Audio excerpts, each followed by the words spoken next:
us. Let's get some more on all of this. Joining us, the Democratic Congressman John Garamendi of California. He's a member of the Armed Services Committee. Congressman, thanks very much for joining us. You believe this visit by John Kerry to Russia, he met with Putin, met with Lavrov, the foreign minister, was productive? Oh, absolutely. You have to be talking. If you're not talking, you're likely to get into much, much more deep trouble, and we've had plenty of trouble. The Russians need to know very, very clearly in direct communication, as Kerry provided, about what our position is, also about what their options are to deal with sanctions. And we've got work to do. We're still working very closely together on the Iran situation, which is extremely important to both Russia and us and the entire Middle East area. And, of course, Syria remains out there. The world is rapidly changing, and we need to be working, at least communicating, and hopefully find those areas where we can work together. Obviously, there are very difficult conflicts ahead of us, and we've got to talk about it at least and find the path to resolving those problems. You heard a latest report that Kerry asked the Russians to kill that sale of that air defense missile system to Iran. The Russians say they're going forward with it. We heard Senator James Risch of Idaho the last hour say that's a game changer as far as the U.S. is concerned. What's your analysis? Well, it is a major issue for us. If the Iran program fails and we do not get a nuclear deal, then the next thing on the table is an airstrike. An airstrike against the present defenses that exist is possible and certainly will have some downside, but you bring that new air defense system in and it becomes even more problematic. And so we do not want that air defense system in there. What we really want is a successful negotiation with Iran, get them away from the nuclear weapons, move back to a different situation where they're not moving forward on a nuclear weapon. And then we don't have to worry about that S-300 air defense system. But it is a game changer. It is extremely important, and we do not want it there as these negotiations move towards their conclusion over the next couple of months. Are the Russians going to cooperate with the U.S. in this war against ISIS? They certainly should.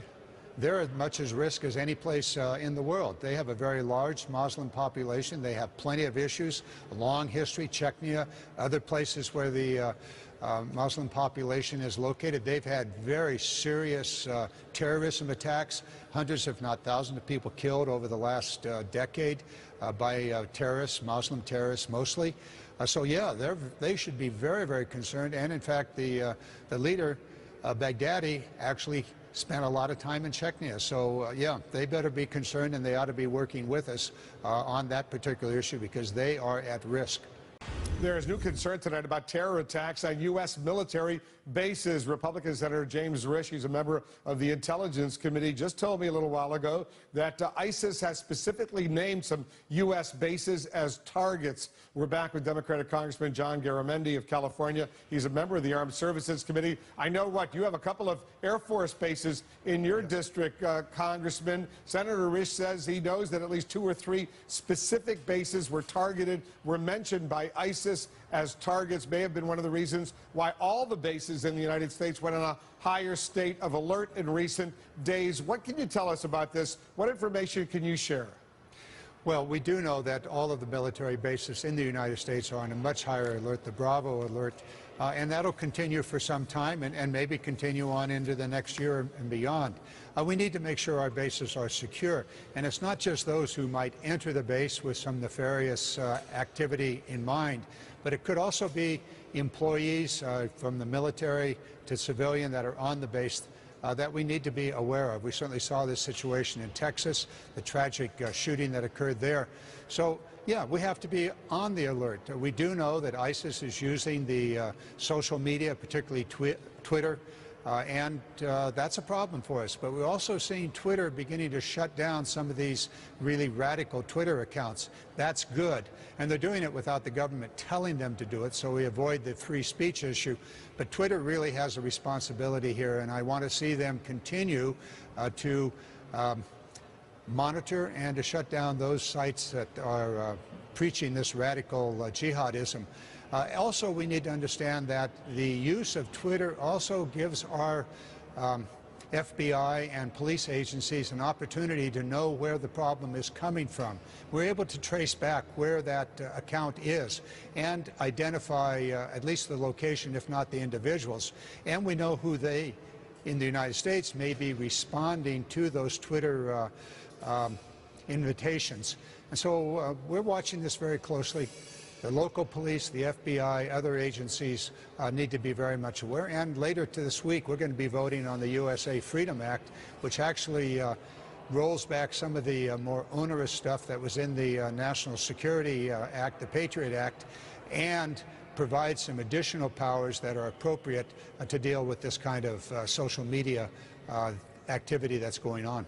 You were referring that massacre in Texas a few years ago at Fort Hood, Texas, where that soldier, that Major Nidal Hassan, went out and started just killing fellow soldiers. And what you're suggesting is, your fear is that could happen again? Is that what you're saying? Somebody being inspired by these ISIS or Al-Qaeda terror organizations? Well, it happened once, and it was tragic, and there were a lot of lives lost. So we should be aware. You should never forget the past. You got to remember history, the recent history here, and be aware. We know that there is enormous pressure on military personnel, and some of them will break under that pressure. So the military is watchful. It was a wake-up call for them. They're watchful. They're looking and observing and dealing with the mental health issues that do occur. We know that we have these men and women that are returning that have issues. Whether they're going to attack their brethren or not, we hope not.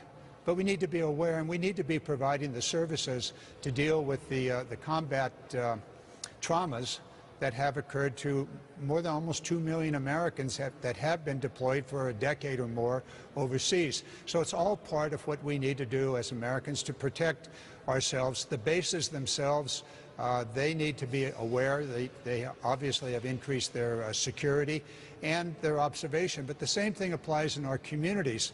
All of our communities need to be aware that this is going on, this invitation for radical jihadism, particularly among the Muslim community, that have heretofore been very, very helpful in alerting the police agencies when they are aware or perceive that there may be one amongst them that is going on to the dark side.